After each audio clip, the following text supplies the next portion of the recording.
Today we're going to talk about why the US Navy unleashed all hell and fury on an oil fuel port that was controlled by the Houthi rebels just a couple days ago. What was so strategic about this fuel port? What does it mean for this campaign against the Houthi rebels moving forward? And of course, we'll discuss the tech that was likely used in this attack.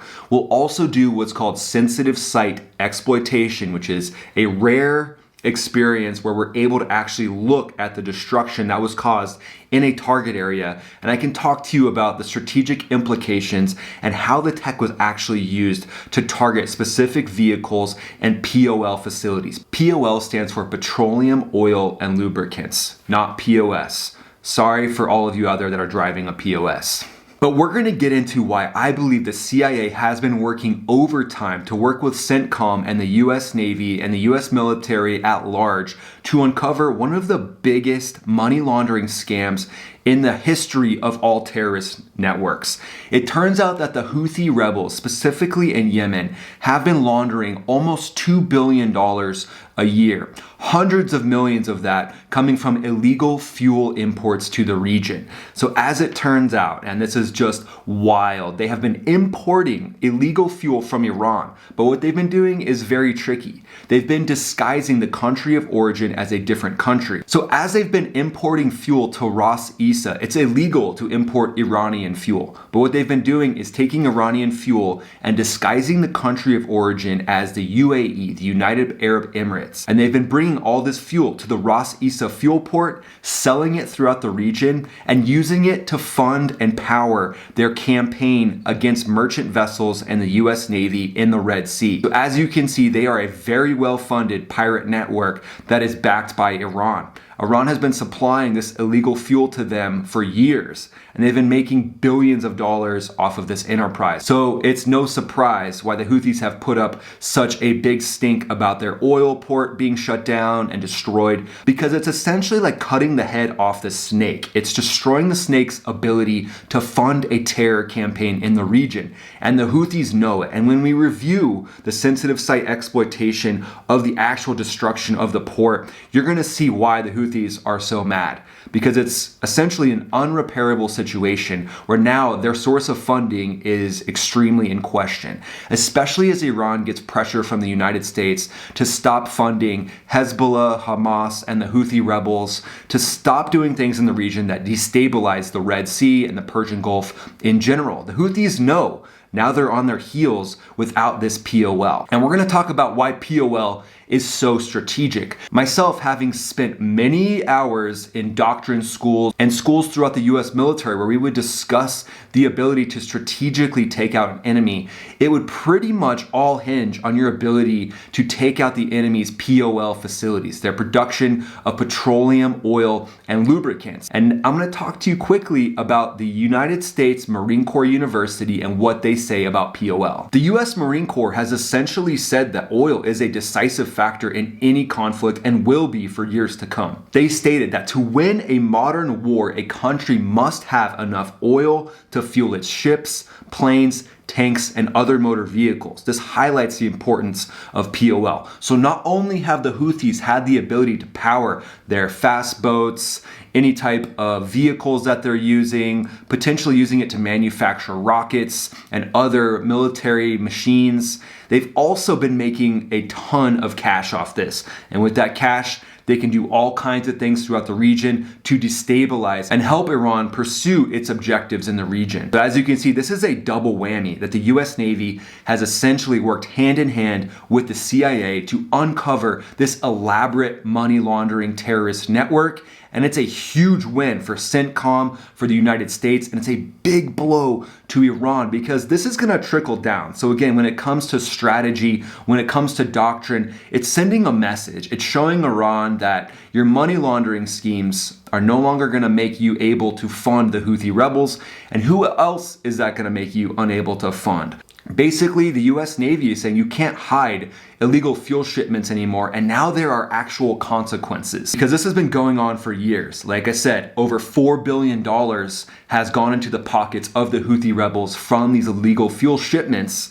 And what has that done? It's literally destabilized the region in a way that we've never seen before. So in addition to that, with the POL that the Houthi rebels have, and their ability to power their fast boats and other military machines, they've used it to exert their pirate force in the region. And they've collected hundreds of millions of dollars in illicit passage fees from merchant ships that would rather just pay the money than have to deal with being boarded by pirates and having their ship taken over. Although the US Navy SEALs might have something to say and a little solution if pirates do take over your ship. But as you can see, this destruction of the Houthi POL is going to shift the dynamic of power in the region in a way that I don't think we've seen in months. So I would expect moving forward a much weaker Houthi rebel force.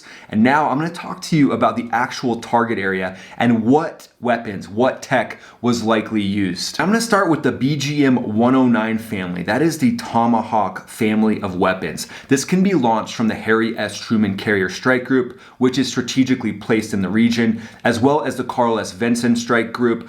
I'm assuming these came from the Harry Truman, but that's just my assumption based on their position.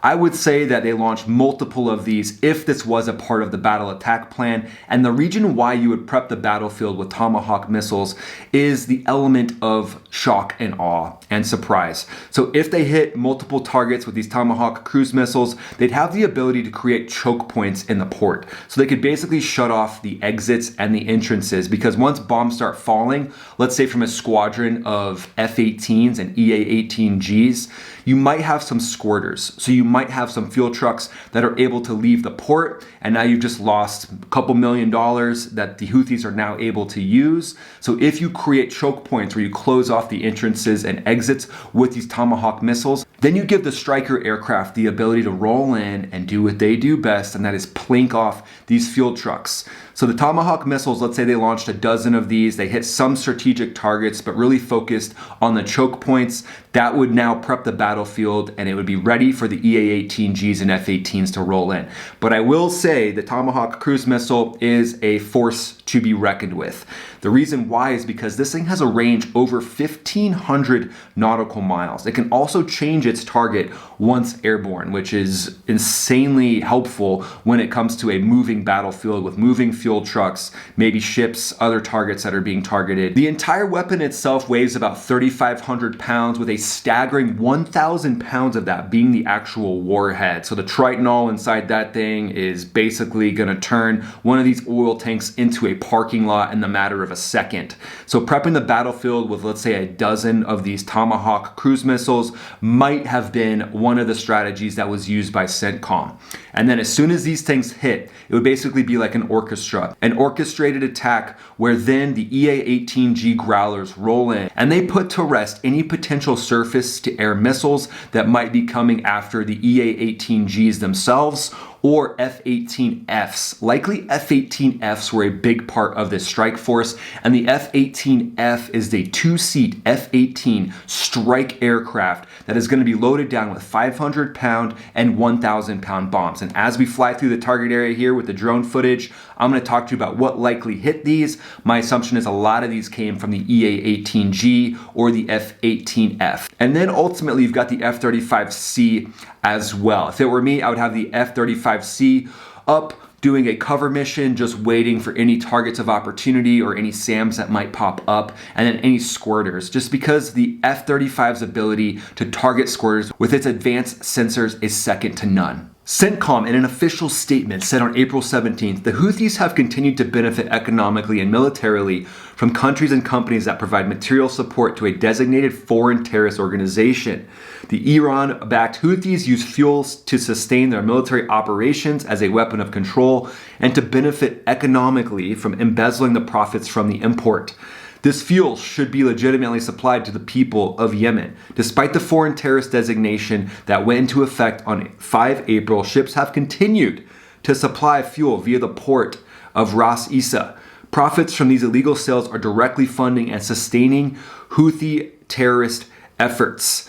And so as you can see, there's been a deep investigation into how this fuel is getting there, where it's coming from, and a tip of the hat to the CIA agents that are involved, the offices of special investigation that are working for the US Navy, the US Air Force, the people that have uncovered this and brought it to light and now given CENTCOM the ability to take decisive action should really be applauded. It could help the Yemeni people actually get the profits from the oil once a legitimate government starts to take power in Yemen, and once that legitimate government actually has more power than the Houthi rebels. So here's that drone footage. So we're doing some sensitive site exploitation together. As you can see, a lot of disabling of the fuel trucks themselves. So it's basically taking away the ability from these Houthi rebels to transport this to the illegal destinations they're taking it to, or just selling it illegally themselves and collecting the profits. Still see some smoldering there, and ultimately big shreds of these fuel tanks just lying around. So to me, I likely think that Tomahawk cruise missiles led the way, a couple of them at least, about $1.3 million a pop. But if the Houthis are making $100 million a month off of these oil, like look at that hit right in the middle of that big oil tank. That to me looks like a Tomahawk cruise missile or a 2,000 pound weapon. Potentially even a 1,000 pound weapon coming off of an F-18F could do damage like that. Potentially a wall, let's say a wall of 8 F-18Fs coming in and simultaneously striking the tanks and then rolling back in and going for trucks with laser guided munitions. You would strike the tanks with GPS weapons because you could just roll in a wall formation. All 8 of you, plink, 15 bombs come off of 8 jets or more bombs, and then boom, every single one of the fuel tanks are gone on the first wave. And you roll back around and then you look for any of the trucks that are moving and you strike those with laser guided bombs. Looks like some good hits with laser guided bombs to me. And ultimately disabling the POL looks to be very effective with this sensitive site exploitation. Some of the oil tanks themselves are completely gone. So if they're completely gone like that, I would likely think a 2,000 pound bomb, maybe a Tomahawk cruise missile, just due to its speed, the way it's gonna come in. Further, at this side of the port, this looks to me like LGBs, likely laser guided bombs that are gonna take out anything that's moving. So lots of ability for Tomahawks, F-18s, and then potentially F-15Es. Let's talk about those beautiful Strike Eagles that may have been a part of this, because ultimately F-18s are going to carry a lot of weaponry, but F-15Es are going to carry more, up to 6 LGBs on each F-15E. Striking this infrastructure, it's just going to be no match for a squadron of F-18s or F-15Es. So ultimately, this is taking out the ability of these Houthi rebels to cause mayhem in the region. And I love the fact that even though war sucks, if you take out the POL, the petroleum, oils, and lubricants of a terrorist group that is wreaking havoc in the region, embezzling hundreds of millions, up to billions of dollars, and then you take out their ability to move the source of their funding, you're actually making lasting long-term change. And it looks to me like that's the strategic objectives of CENTCOM. And with the destruction of this port, the Ras Isa port, I think they're one step closer to really cutting off the supply line and the oxygen source to the Houthi rebels themselves. The Houthi rebels are never going to go away. Likely there's always going to be some version of them. But if we weaken them, we weaken their ability to wreak havoc and receive this funding from Iran. You weaken Iran, you weaken Hamas, you weaken Hezbollah, and finally, these terrorist groups are being held to account. So I don't like war, but I like the fact of decisive action. And if someone isn't collaborative, if they're literally using illegal means to gain money, and they're hurting ships, they're hurting merchant vessels, they're hurting the flow of the world economies, they're hurting all of us, and they're hurting everyone's ability to rise economically. So hopefully with destructions like this, the rebuilding that will happen in Yemen will be something that's lasting for the Yemeni people and will be ultimately beneficial to everyone who is shipping goods through the Red Sea, through the Persian Gulf region. And it looks to me like with the removal of the Ras Isa port, the US Navy unleashing all hell with their hands uncuffed and untied, you have the ability now to bring the Houthi rebels to their knees and ultimately move forward, let commerce move forward, and let progress move forward. So hats off to the CIA, the US Navy, CENTCOM, the US Air Force, everyone who's involved in the region. Hey, even the Coast Guard is in the region.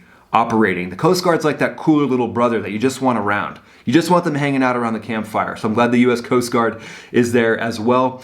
Thanks so much for watching this video, guys. Let me know what you think of this destruction of the Ras Isa ports, what you think will happen moving forward strategically, how the 4D chess may play out. I'm really glad you're here. Hey, it turns out that of the millions of views on this channel, only like 11.4% of you are subscribed.